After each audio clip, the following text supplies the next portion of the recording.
ஸ்ரீ சங்கரா TV நேயர்களுக்கு வணக்கம். சுபதினம் நிகழ்ச்சியில் அனைவரையும் சந்திக்கிறதுல மிகவும் மகிழ்ச்சி. இன்னைக்கு ஜூலை மாதம் 27ஆம் தேதி சனிக்கிழமை. இந்த நாளுக்கான 12 ராசிக்கும் பலன் மற்றும் பரிகாரத்தை பார்க்கலாம். இந்த ஆடி மாதத்தில் இருக்கக்கூடிய இந்த வாஸ்து நாள் உண்மையிலேயே ரொம்ப விசேஷம்.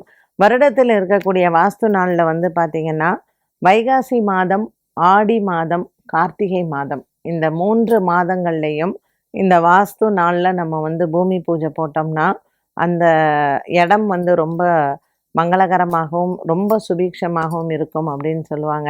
ஸோ இன்றைக்கி இந்த வாஸ்து நாளில் நம்ம பூமி சம்மந்தப்பட்ட விஷயங்கள் எல்லாமே பண்ணலாம். நம்ம ராசி பலனோட சேர்ந்த ஒரு கேள்வியும் இருக்குது. கிரி என்ன கேள்வி இன்னைக்கு வச்சுருக்காருங்கிறதையும் பார்க்கலாம். மேஷராசி நேயர்களுக்கு இன்னைக்கு சந்திரன் எந்த விதமான மாற்றமும் இல்லை. நேத்தி கிரகநிலைகள் எப்படி இருந்ததோ அதே தான் இன்றைக்கும் இருக்குது. சந்திரன் ராகுவுடன் சேர்ந்து 12ஆம் இடத்துல இருக்கார். மேஷராசி நேயர்களுக்கு 12ஆம் இடத்துல இருக்கக்கூடிய சந்திரன் ராகுனால் அலைச்சல்கள் அதிகம் இருக்கும்.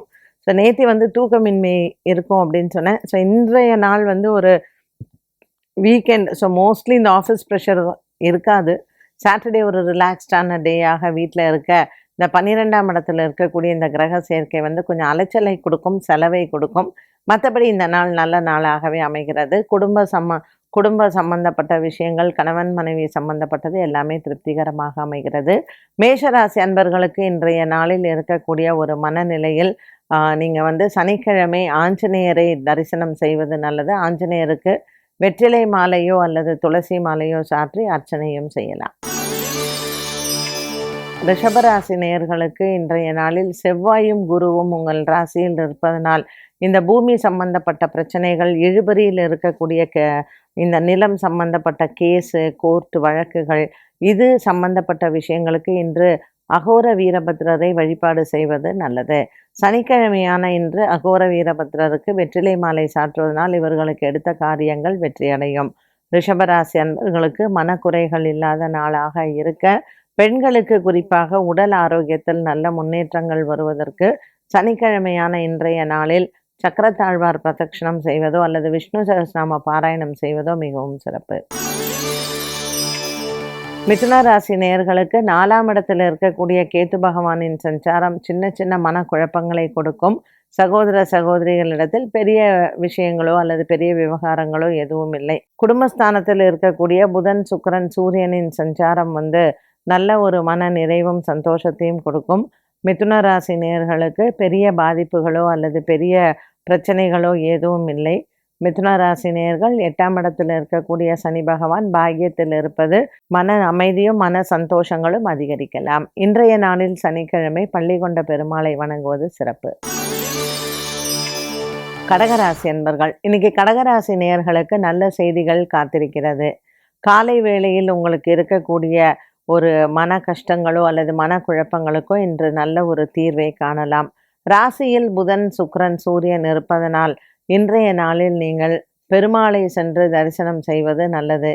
திருப்பதி ஏழுமலையில் இருக்கக்கூடிய பெருமாளை மானசீக பிரார்த்தனையோ அல்லது உங்கள் வீட்டுக்கு அருகாமையில் இருக்கக்கூடிய பெருமாளின் ஆலயங்களுக்கு சென்று வழிபாடுகள் செய்வதோ நல்லது. விஷ்ணு சகஸ்ரநாம பாராயணம் செய்வதும் மற்றும் ஆலயத்திற்கு இன்று அரிசி, வெல்லம் இவற்றை தானம் செய்வதும் மனக்குறைகள் தீரும். சிம்மராசி நேயர்களுக்கு இன்று நாள் முழுவதுமே நல்ல ஒரு முன்னேற்றமான நாளாக இருக்கும். எடுத்த காரியத்தில் வெற்றிகள் உண்டு. தன லாபங்கள் அதிகரிக்கக்கூடிய நாளாகவே அமைகிறது. மனதில் இருக்கக்கூடிய குறைகளும் தீரும். 7ஆம் இடத்தில் இருக்கக்கூடிய சனி பகவானும் 8ஆம் இடத்தில் இருக்கக்கூடிய சந்திரனும் ராகுவும் சிம்மராசி நேயர்களுக்கு இன்றைய நாளில் கணவன் மனைவி உறவில் சின்ன சின்ன மனக்குறைகள் இருக்கலாம். இன்று சனிக்கிழமையில் சிவபெருமான் ஆலய வழிபாடும் மற்றும் ஆஞ்சநேயருக்கு தீபமேற்றி வழிபாடுகளும் செய்யலாம். முடிந்த வரையில் இன்று ஆஞ்சநேயருக்கு வெண்ணெய் காப்பு சாற்றுவது நல்லது. கன்னிராசி நேயர்கள் இன்று நாள் முழுவதுமே கன்னிராசி நேயர்களுக்கு நல்ல ஒரு உற்சாகமான நாளாக அமைகிறது. கேத்து பகவானின் சஞ்சாரம் ராசியில் இருப்பதும் 7ஆம் இடத்தில் சந்திரன் ராகுவுடன் இருப்பதும் மன அமைதியும் மன சஞ்சலங்களையும் தீர்க்கும். பாக்கியத்தில் இருக்கக்கூடிய குருவும் செவ்வாயும் உங்களுக்கு அனுகூலமாக இருப்பார்கள். இந்த கன்னிராசி நேயர்களுக்கு இன்று காலை வேளையில் நற்செய்திகளும் காத்திருக்கிறது. மனக்குழப்பங்கள் தீர இன்று சனிக்கிழமை ஆஞ்சநேயருக்கும் மற்றும் இன்றைய நாளில் விநாயக பெருமானின் வழிபாடும் சிறந்தது. துலாம் ராசி நேயர்கள், இன்று நாள் முழுவதுமே துலாம் ராசி நேயர்களுக்கு நல்ல ஒரு வெற்றியை தரக்கூடிய நாளாக இருக்கும். துலாம் ராசி அன்பர்களுக்கு 6ஆம் இடத்தில் இருக்கக்கூடிய சந்திரனும் ராகுவும் தன லாபத்தை கொடுப்பார்கள். பல மாதங்களாகவே இருந்து வந்த மன போராட்டங்களிலிருந்து உங்களுக்கு விடுதலையும் மற்றும் வழக்குகள் விசாரணைகளில் வெற்றியும் கிடைக்கும். துலாம் ராசி அன்பர்களுக்கு நண்பர்களால் இன்று நன்மைகள் நடைபெறும். விருச்சிக ராசி நேயர்கள், இன்று நாள் முழுவதுமே விருச்சிக ராசி நேயர்களுக்கு எண்ணங்கள் நிறைவேறக்கூடிய நாளாக அமைகிறது. பல மாதங்களாக இருந்து வந்த குழப்பங்கள் மற்றும் குடும்பத்தில் இருந்து வந்த சின்ன சின்ன சண்டை சச்சரவுகளுக்கும் தீர்வுகள் உண்டு. குடும்பத்தில் சுபங்கள் ஏற்பட வாய்ப்புகள் உண்டு. பாக்கியத்தில் இருக்கக்கூடிய புதனும் சுக்கிரனும் உங்களுக்கு அனுகூலமாக இருப்பார். இன்று லக்ஷ்மி நாராயண பெருமாளையும் அல்லது பள்ளி கொண்ட பெருமாளை வணங்குவது நல்லது. தனுசு ராசி நேயர்கள், இன்று தனுசு ராசி நேயர்களுக்கு உற்சாகமான நாளாக இருக்கும். பங்கு சந்தையின் முதலீடுகள் இன்று நன்மையை தரும். 6ஆம் இடத்தில் இருக்கக்கூடிய குரு மற்றும் செவ்வாயின் சஞ்சாரம் சின்ன சின்ன மனக்குழப்பங்களை கொடுக்கலாம். இன்றைய நாளில் இந்த தனுசு ராசி அன்பர்களுக்கு வேலை, புதிய வாய்ப்புகள் மற்றும் வேலையில் மாறுவது, வேலை சம்பந்தப்பட்ட விஷயங்களில் முக்கிய முடிவுகளை எடுக்க நன்மைகள் நடக்கும். மகர ராசி அன்பர்கள், இன்று தொலைதூரத்திலிருந்து நல்ல செய்திகள் காத்திருக்கிறது. குடும்பத்தில் சுபங்கள் ஏற்படும். உங்களினுடைய நண்பர்கள் மூலமாக நற்செய்திகள் உண்டு. குடும்பத்தில் பிள்ளைகளினால் மன நிம்மதியும் மற்றும் கணவன் மனைவி ஒற்றுமையும் சிறப்பாக அமையும். மகர ராசி நேயர்களுக்கு இன்று நாள் முழுவதுமே நல்ல ஒரு உற்சாகத்தையும் சந்தோஷத்தையும் தரக்கூடிய நாளாக அமைகிறது. கும்பராசி நேயர்கள், இன்று நாள் முழுவதுமே கும்பராசி நேயர்களுக்கு அலைச்சல்கள் அதிகம் இருக்கும். 2ஆம் இடத்தில் இருக்கக்கூடிய சந்திரன் ராகுவுடன் இருப்பதனால் மன சஞ்சலங்களும் குழப்பங்களும் ஏற்படலாம். 5ஆம் இடத்திற்கான புத பகவான் 6ஆம் இடத்தில் இருப்பது இன்று உங்களுக்கு தன லாபத்தை கொடுக்கும். லக்ஷ்மி நாராயண யோகம் கூடிய இன்றைய நாளில் கும்பராசி அன்பர்கள் ஆஞ்சநேயருக்கு தீபம் ஏற்றி வழிபாடு செய்து பின்பு பெருமாளுக்கும் மாலை சாற்றி அர்ச்சனை செய்யலாம். மீனராசினியர்கள், இந்த நாள் முழுவதுமே மீனராசினியர்களுக்கு நல்ல ஒரு உற்சாகமான நாளாக அமைகிறது. ராசியில் இருக்கக்கூடிய ராகு மற்றும் சந்திரனின் சஞ்சாரம், 7ஆம் இடத்தில் இருக்கக்கூடிய கேத்து பகவானின் சஞ்சாரம் மன உளைச்சலையோ அல்லது சின்ன சின்ன மன பிரச்சனைகளையோ தீர்க்கும். விநாயகரினுடைய வழிபாடு சிறந்தது. இன்று கருட பகவானுக்கு தீபம் ஏற்றி அரிசி மற்றும் வெல்லம் தானம் செய்ய கிரகங்களினால் ஏற்படக்கூடிய தோஷங்கள் தீரும். 12 ராசிக்கும் உண்டான பலன் மற்றும் பரிகாரத்தை பார்த்தோம். இந்த நாளுக்கான கேள்வியை பார்க்கலாம். விருச்சிக ராசியில் ராகு கேது உச்சமாகும் பட்சத்தில் விருச்சிக ராசி லக்னமாக அமைந்தால் எந்த மாதிரியான பலன்களை தரும்? இப்போ இவர் விருச்சிக ராசியில் லக்னத்தில் ராகுவோ கேத்துவோ இருந்தால் எப்படிப்பட்ட பலன்களை கொடுக்கும் அந்த அவளுக்கு அப்படின்னு கேட்குறார். ஸோ இந்த விருச்சிக ராசிக்கார ஆளுக்கு ராசிநாதன் செவ்வாய் இப்போ ராகு கூடவே இருந்தாருன்னு வச்சுக்கோங்களேன். விருச்சிகத்தில் செவ்வாய் பகை, மேஷத்தில் அது சொந்த வீடாக இருந்தாலும் மேஷத்தில் செவ்வாய் பகை கிடையாது. அப்போது இந்த ராகு செவ்வாயோடு சேர்ந்து விருச்சிகத்தில் இருந்ததுன்னு வச்சுக்கோங்களேன், அவங்களுக்கு அதே லக்னமாக இருந்ததுன்னா கடன் எப்போ பாரு இருக்கும். அவங்களால கடன் அடைக்கவே முடியாது. இவங்க கடன் கொடுத்தாலும் சரி, கடன் வாங்கினாலும் சரி, கடன் சம்பந்தப்பட்ட பிரச்சனைகளில் இவங்க போய் விழாமல் பார்த்துக்கணும். ஏன்னா ராகு செவ்வாய் காம்பினேஷனே உங்களை கடனாளியாக்கும்.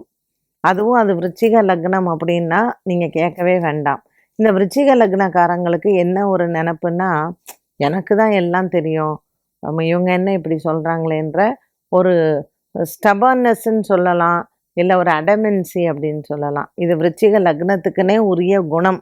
அதுவும் அந்த லக்னக்காரங்கிறது செவ்வாய் வேற கேட்கவே வேண்டாம். சில பேர்லாம் இப்போ விருச்சிக லக்னம் சிம்ம ராசின்னு வச்சுக்கோங்களேன், நம்ம சொல்லலாம் இது ஒரு அராத்தா இருக்கும் அப்படின்னு நம்ம சொல்லலாம். ஸோ இந்த லக்னத்தில் அதுவும் ராகுவோ இல்லை லக்னத்தில் கேத்துவோ அதோடைய செவ்வாயும் இருந்ததுனால் கடன் விஷயத்தில் கொஞ்சம் கவனமாக இருக்கணும். இப்போ ராகு மட்டும் இருக்குன்னு வச்சுக்கோங்களேன், இந்த பிடிவாத குணம்ங்கிறது அதிகமாகவே இருக்கும். ஸோ இவங்களுக்கெல்லாம் இப்போ கடக லக்னம் லக்னத்தில் ராகுங்கிறது அது ஒரு மாதிரி பிடிவாதம். சிம்ம லக்னம் லக்னத்தில் ராகுங்கிறது அது வேற மாதிரி. இது பயங்கரம் இந்த விருச்சிக லக்னத்தில் அப்படிங்கிறது. ஸோ மற்ற கிரகங்கள் எப்படி இருக்குங்க, இல்லை குரு பகவான் நல்லா இருக்காரு, அவளுக்கு அனுகிரகமாக இருக்காரு, சந்திரன் அனுகிரகமாக இருக்காருன்னா பிரச்சனையே இல்லை. பட் அவங்களுக்கு மற்ற கிரகங்களும் அனுகூலமாக இல்லை அப்படிங்கும் பொழுது கொஞ்சம் அவங்க வாழ்க்கையில் ஒரு சின்ன அட்வைஸ் என்னென்னா, அடுத்தவர்களுக்கு சொல்லும் பொழுது கேட்கணும். வளைந்து கொடுத்து போகிற குணத்தை அவர்கள் தக்க வைத்து கொள்ளணும். இப்போ ஜென்ஸ் எல்லாம் எடுத்துட்டிங்கன்னா, இந்த பண விவகாரத்தில் தேவையில்லாமல் போய் ஷேர்ஸில் காசை போட்டு அதை எப்படி பண்ணணும்னு தெரியாமல் கோட்டையை விடுறது. லேடீஸ் எடுத்துட்டிங்கன்னா, ஒரு பிடிவாதத்தினால வாழ்க்கையே தொலைச்சிடுறது. நல்ல கணவனாக இருப்பான், இது பிடிவாத குணத்தினால வாழ்க்கையை தொலைச்சிடும். இல்லை நல்ல மனைவியாக இருப்பாங்க, இந்த மென்னெல்லாம் வந்து இந்த பிடிவாத குணத்தில் வாழ்க்கையை தொலைச்சிப்பாங்க. ஸோ இதில் நீங்கள் கொஞ்சம் பிடிவாதத்தை விட்டு கொடுத்தால் வாழ்க்கையில் எதை வேணாலும் சாதிக்கலாம். என்ன நேயர்களே, இன்றைய சுபதினம் நிகழ்ச்சி எல்லாருக்குமே ரொம்ப ரொம்ப பயனுள்ளதாக அமைந்திருக்கும். மீண்டும் உங்களை சந்திக்கும் வரை நன்றி, வணக்கம்.